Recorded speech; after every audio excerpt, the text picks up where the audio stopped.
Hello guys, lero pa 4 September 2024 ndakubwereserani nkhanga zaona kuchokera pa Limpopo FM ndi Comrade Montanywa, ndipo lero walankhula ndithu watchula mayina anthu onse amene akukhudzidwa ndi kufa kwa Vice President wa Malawi Dr. Saulos Chilima, ndipo anthu amene anasonkhezera nawo moto umenewo lero lino atchudwa. Inu khalani cheru kuti mukwanise kuzimvera nokha. Zikomo kwambiri. Chonde pangani subscribe, komanso ayitaneni anzanu achibale kuti nawonso apange subscribe, zisamawaphonye zilizonse zimene zingabwere pamudzi pano. Zikomo kwambiri.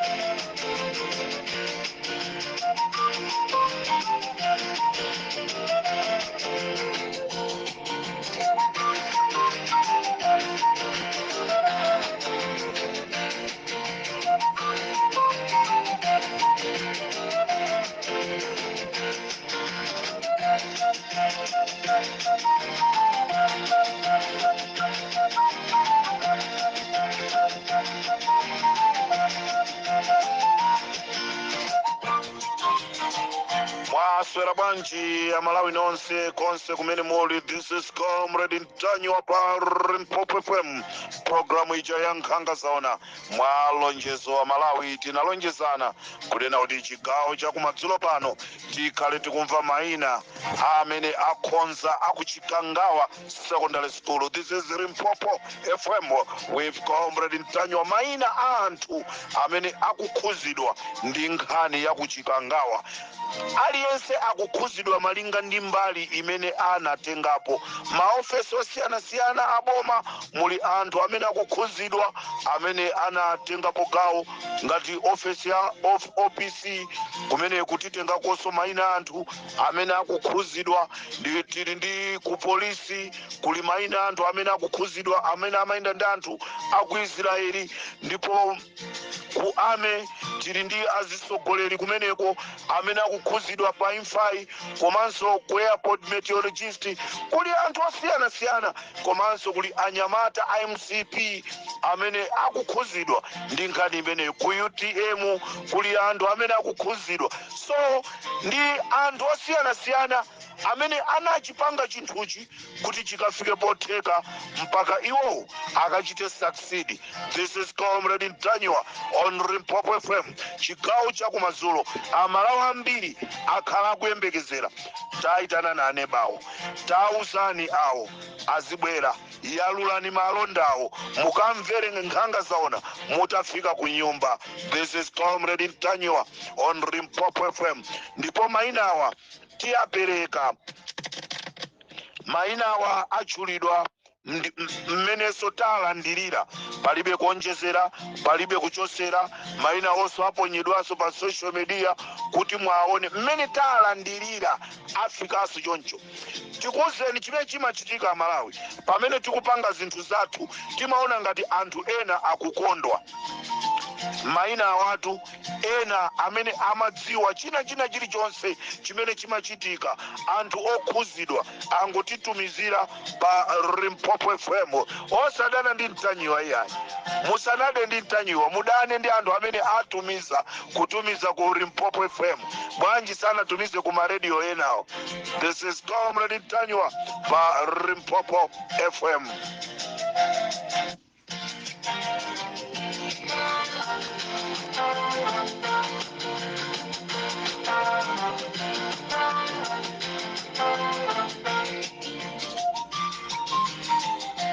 Inetu pa Limpopo FM ndiyambe chonchi.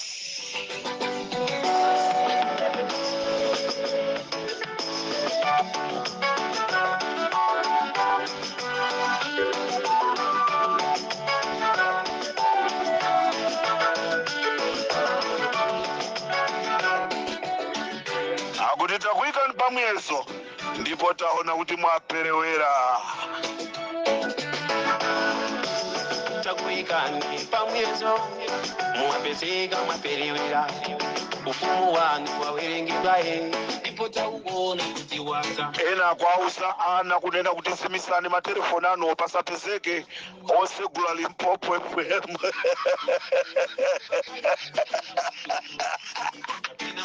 Ma high blood pressure amba kukwera, ma high blood pressure tikufuna tumudziwe kuti kano azathuwa siku lija ananena kuti akupita ku Mzuzu kunali kwakagwira ntchito yake imeneyi ma night shift. Simuyenera kukala mfumu tolamulira Malawi, munanamiza fuko lonse mwanamizaso Mulungu achakwera ufumu wanu akubera mbeki ya sautenge. Akuti anthu anali pa night shift Amalawi pa airport paja munaona kankono kena kakuonesa telefoni akutenga ndege kuteo kuja inali saini yotenga picture imeneja ndikumauza anthu amene ana amagona ku Mzuzu. Kunali gulu la anyamata la MCP limene linagona ku Mzuzu, ndiye amatenga zimene zija ndikumatumizira pano ndege yanyamuka muyende mwakuti ndi pamene anthu amachoka kumalo ogonaja ulendo nkumapita kuti cooperation. Zomvetsa chisoni. Tizabwezera kwa inu koma Mulungu akadalitsa anamubwezera monyenga pachatu Mulungu si munthu chikunena pano walimanda chakwera ndi chilima pakudza anasandibodza pakamwa ukatisankha ife kukhala Malawi zakhala ine. My fellow Malawians and the world at large, it is with great shock and disbelief that the much anticipated report into the crash that killed our beloved Vice President Saulos Klaus Chilima and 8 others in Chikangawa has left more questions than answers to our nation, which was left broken with this strategy. 9 productive lives were lost in this crash, but the report has failed to address the key elements as to what caused the plane to crash.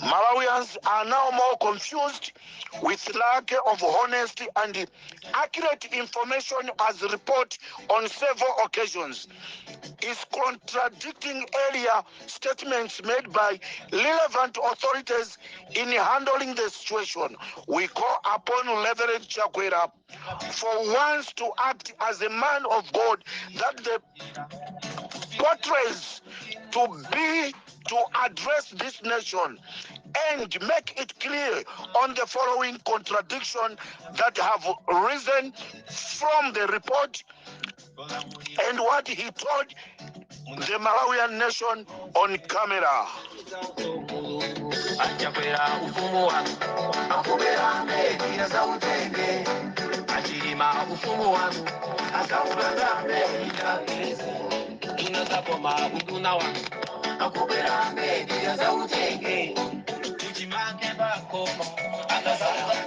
Where did Reverend Chakwera get the information that the plane reached in Zuzu and was returned when the report states the opposite?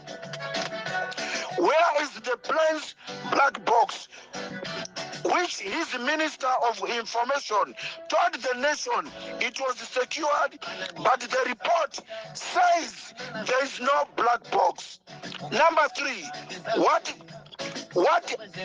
has his government done to establish fact by gathering information from the surrounding villages about 700 meters away from the crash site, and why it took 23 hours to locate the wreckage, which was deposited just a few meters from a settlement area. As a commander-in-chief of Malawi Defense Force, when was he briefed by the army commander that the plane was not equipped with transponder?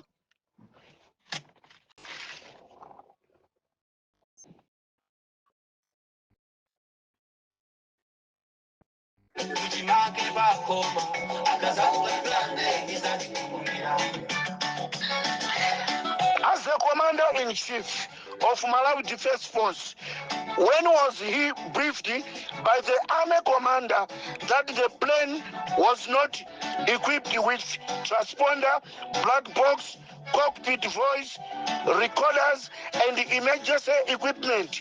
And what did he do about it as the head of the armed forces and the defense minister before this tragedy, as its own record, that he told the nation that the plane was in good state?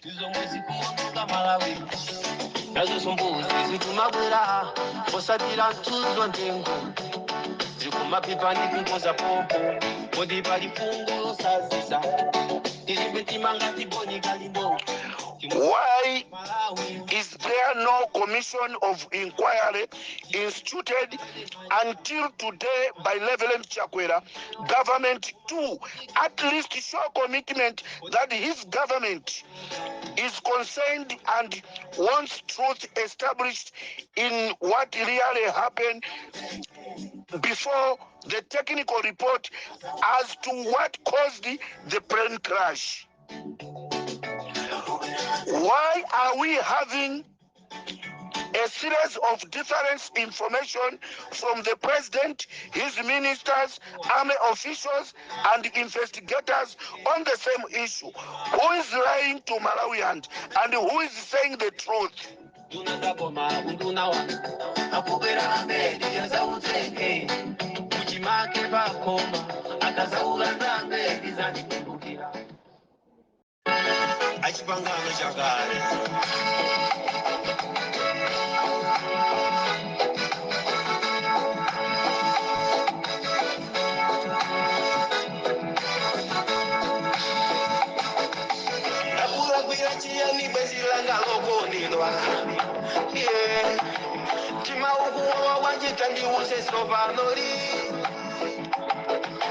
Mesandina kuchitila zabwino zochuluka ineyo kakale kutukale fundi na kunyamula ndine. Malawians deserve to have better answers. This plane crash, among other killed, a sighting vice president, former first lady, senior army and police officers. These were Malawians, fathers, brothers, sisters, and mothers. They were pillars of their families and this nation. In the absence of the information, we call upon for the resignation of Reverend Chakwera as the president of Malawi for failing to protect the constitution he swore to defend, and call upon for further investigation and independent commission of inquiry to establish the truth amid to many questions that have remained without answers. We also call upon the resignation of Army Commander, Minister of Transport, Minister of Information, and Air Traffic staff until the truth established.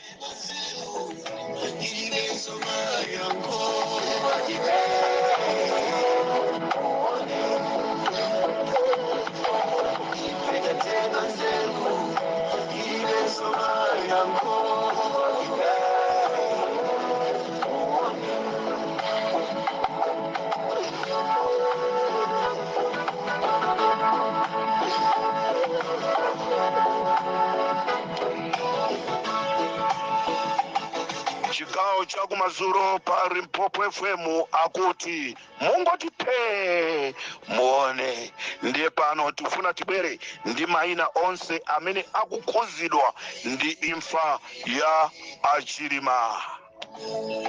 Okumulisha Malawi ndikamulonzera kumwamba matembero wabwere waiwe ndi banjalamu ulinesoka mizimu yangu naye nibwere pamutu pako.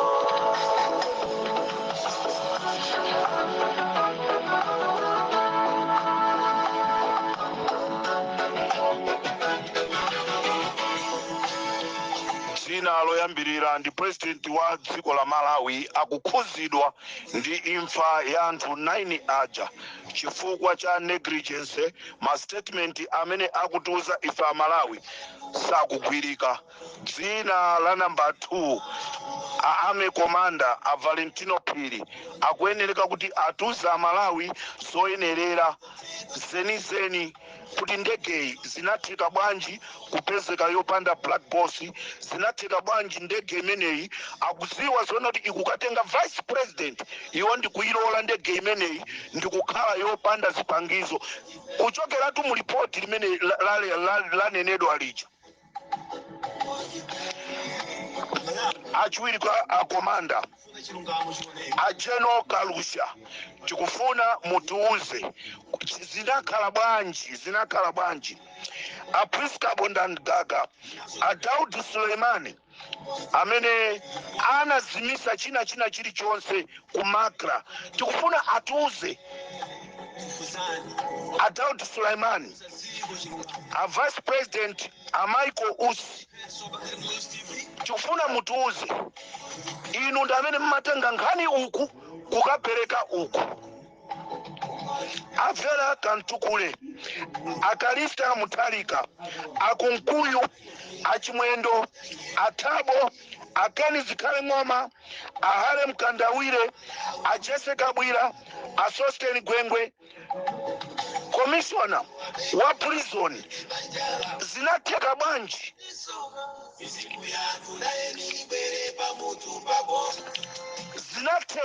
Zinatheka bwanji Commissioner zinatheka bwanji akaidi kukapezeka ku ndege amakapangako chani. Commissioner wa prison tikufuna mutiuze.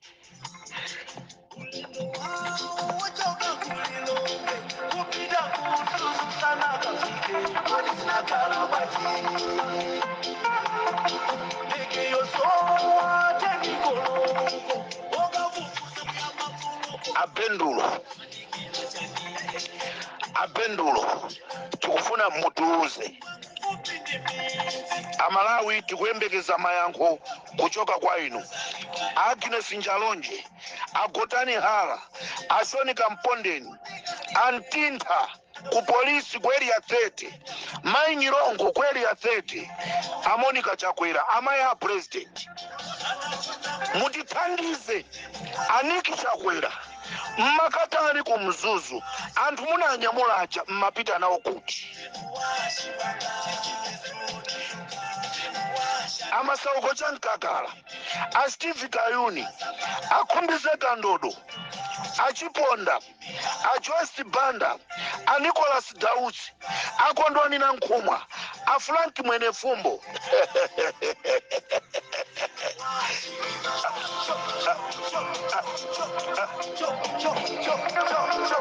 Kasocha, Lucius Banda, rest in peace.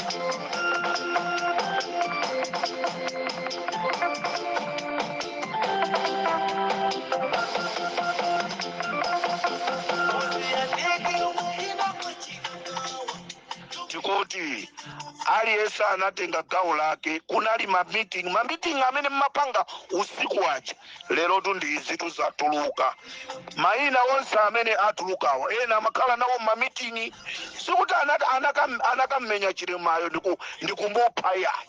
Koma amakhala nawo mameeting anatenga nawo gawo. Meeting imo zimene mmakambira nazo kumapeto kwake zaononga miyoyo ya anthu 9.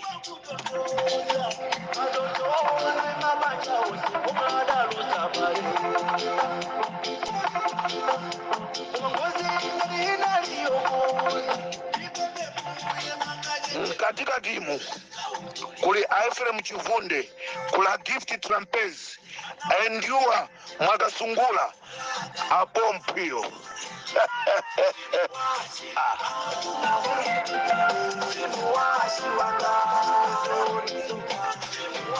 Kutero kukanali kali kukumwe ka anthu, kanali kali kukumwe ka anthu.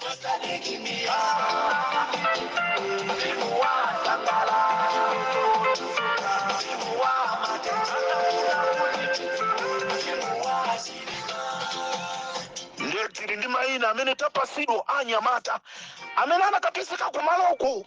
Tufuna apolisi anthu amenewa atiuze kumeneku kunali a Devi Malamula, kunali Amuru Agunchesi, kunali a Eric Pagamisa, kunali a Neva amene akutchedwa a Friday amene anapita kukamukhapa munthu, a Neva amene amukhapa anachepa nawonso akuti anali kumeneko.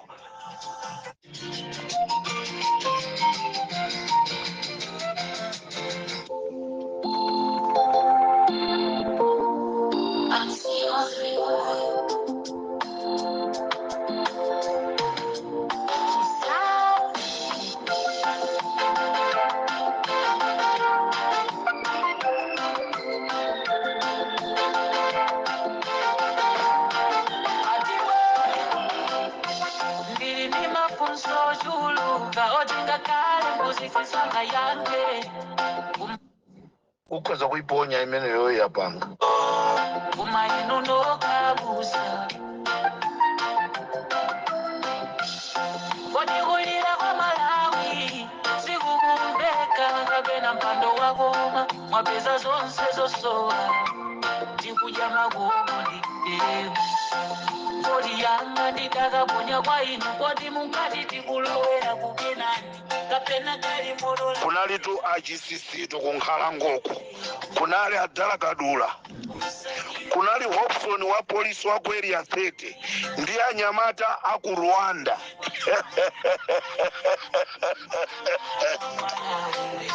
Iri ndi dziko ndikuti ili si 1964 ndi 2024 ndawi ya democracy, no secret under the sun.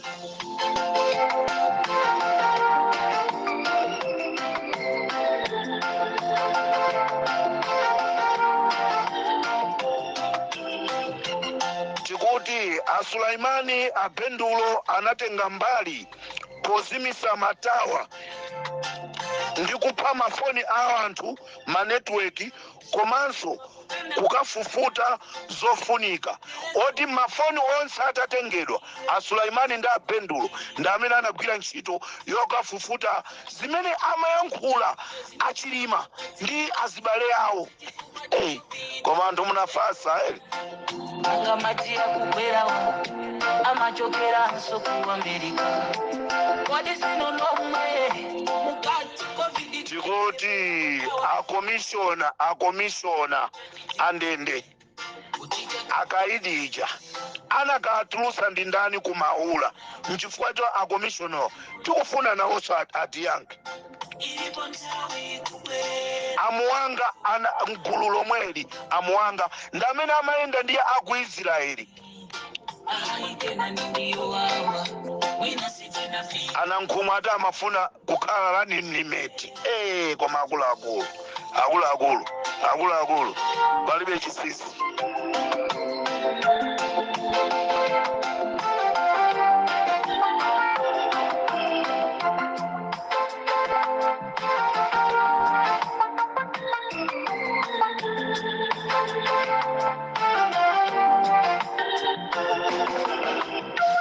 Tikumatiwa ifeangu muti tikaona meneti kukutikira paja ufulu yankula tiribe ife ndito yatuniyokuta sikikudana naruko majijo sana kazitikirira mpaka Katopa chomwe mukutiwa ni maulendo ngakhala ndipo basi mutembezi usazuzule ngoma akumanga tikolo kulala titie na mozemba ni ufulu tiambule magandaulo atu ambebe kodi yanga nditaka ponya kwa inu kodi mukati tikulowera kukena kapena kali modo la kadera tibelele kulikutu usalire Malawiwe tikulina titafuta ivo ntawi kubwera ntola Malawiwe ngati tiri kuno ndikukenani ai kenani ndiyo wawa wina sitina fike tasutira tibelele kulikutu usalire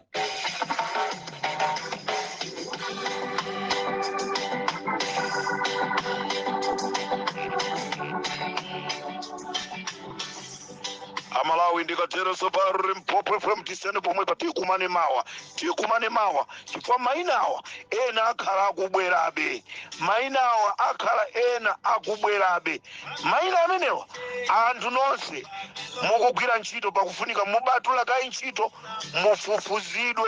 mufufuzidwe mainawa athu tikuti achoka konko ndikutitumizira kuti comrade Ntanyiwa anthu ndi awa amakhala ndikumakambirana izi mu state house mu ndiye ma meeting samati achoka mpaka tumaina wafika kunja pali ma audio amene azungu akunena wapanga chakuti ndiwakuti wapanga chakuti ndiwakuti. This is comrade Ntanyiwa pari Mpopo FM. maliza nyimbo yotonse kukeba nina wafusa tikayende bwati nyimbo ukitika maliza kuimba nyimbo hii tikukeba yeye ingaime manji nyimbo ya kukajisi kupanga moyo ingine umakita ngendo nimikono tiri kupanga moyo ingaime manji nyimbo ya kusayoni paga moyo pamenerantu wake umumurire usikola chirendo ingaime manji nyimbo yo kuyamika paga moyo pamenenyuma mwanga chakuyamurire tapidwa ugabo ingaime manji nyimbo ya ukwasi paga moyo pamenezikunze ikulira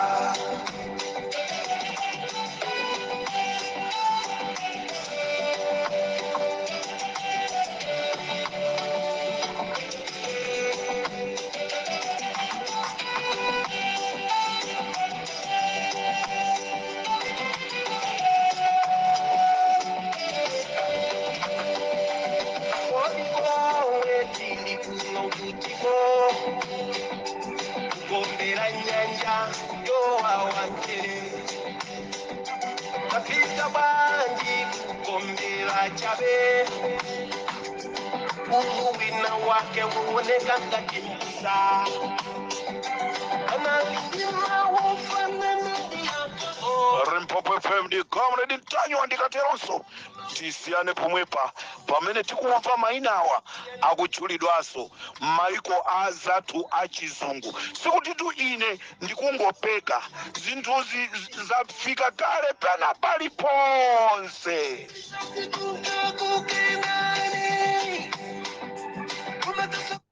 We are going to give you a list of the names of the people who plotted to kill the Vice President of Malawi using an airplane, and their names are as follows.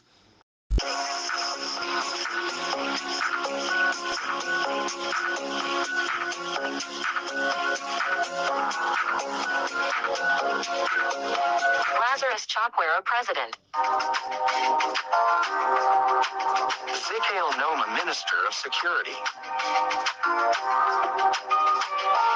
New Vice President, Michael Biswick UC.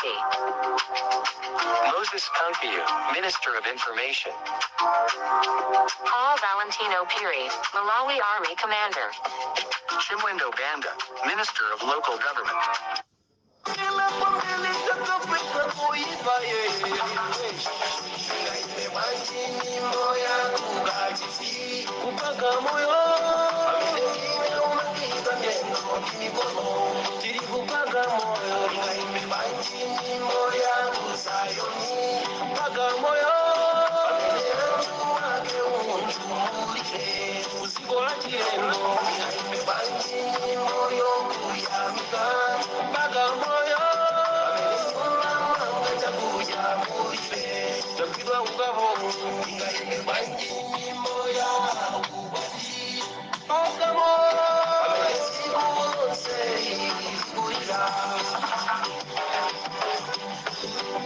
Malawi, tasogelera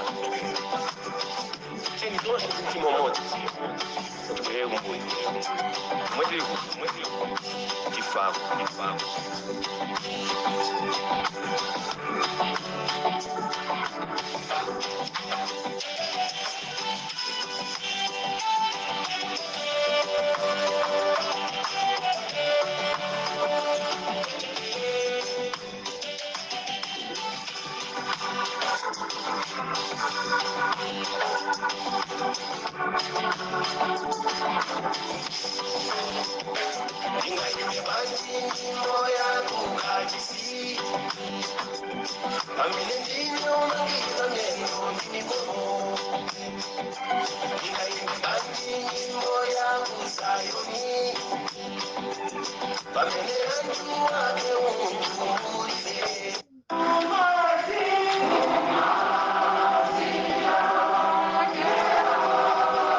Valentino unga kule shotani